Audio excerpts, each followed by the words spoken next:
och välkomna till Ferodius sällskapsspel.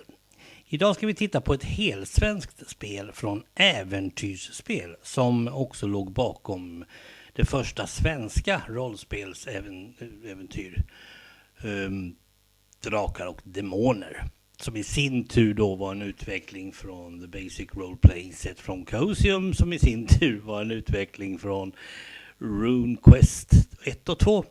Ja, det där är en lång historia när det gäller rollspel.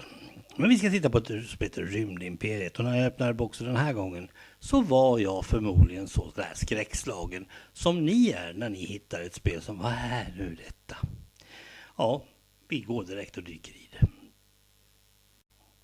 Spelet är ett affärsspel för 2-6 deltagare från 10 år. Det går säkert bra. Det kommer att ta cirka 2-3 timmar att spela igenom det här spelet. Och jag tror att mitt är ett originalspel från 1983, för det var då det gjordes. Det handlar om att frakta varor i rymden. Det finns direkt inga varor utan man bara får såna här lappar i princip. Och man slår med hjälp av tärningarna, 2 blå och en röd, sig fram vart man ska åka. Och då finns det massor med olika planeter.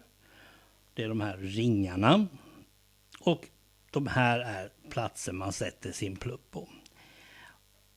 Man kan köpa de här rutterna. Man kan alltså köpa röda, vita, blå och gula rutter. Totalt 24 stycken. Och om du köper dem behöver du alltså inte betala för någon. Principen är dessutom sen att ju längre resa du har, desto mer krediter tjänar du. Enligt en annan tabell som ser ut så här.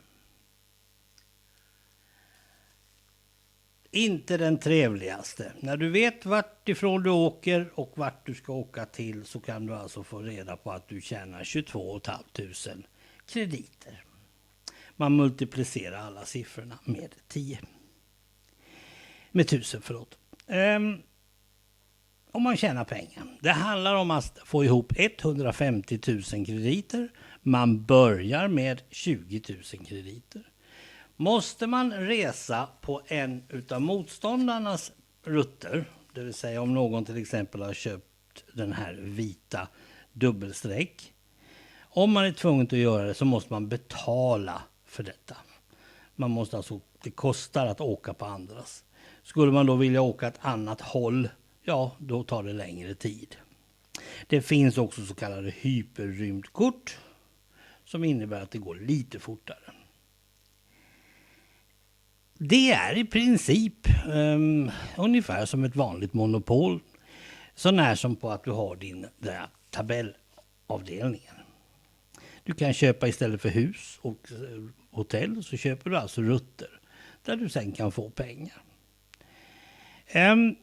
Jag känner mig inte inspirerad av att spela det här spelet varken nu eller när jag köpte det. Men jag fick tag i 2 stycken ganska kort efter varandra så jag fick ihop ett komplett spel. Så att jag har reservdelar också. Det kan alltid vara bra att ha. Men jag såg att de kan alltså gå på över 300 kronor på eBay till exempel. Så att det kanske finns ett värde i det.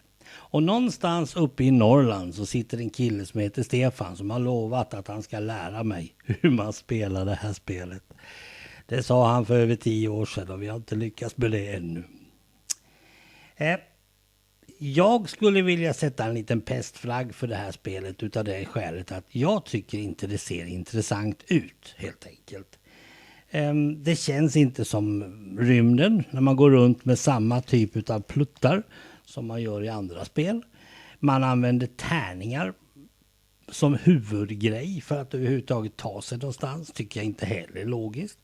Det finns lite andra små saker. Jag har själv gjort ett eget sånt här tradingspel i rymden. Jag tror inte jag hade en enda tärning med överhuvudtaget. Jag tror jag hade något annat system. Men det är ett helt svenskt spel och det är över 30 år gammalt. Och bara en sån grej, det är ju faktiskt ganska vettigt. Men jag rekommenderar det inte, det gör jag inte. Om ni inte är tokiga i pengaspel där det handlar om att handla med pengar. I det här fallet krediter, inte kronor. Bara så ni vet. Tack för att ni har kikat. Hej då!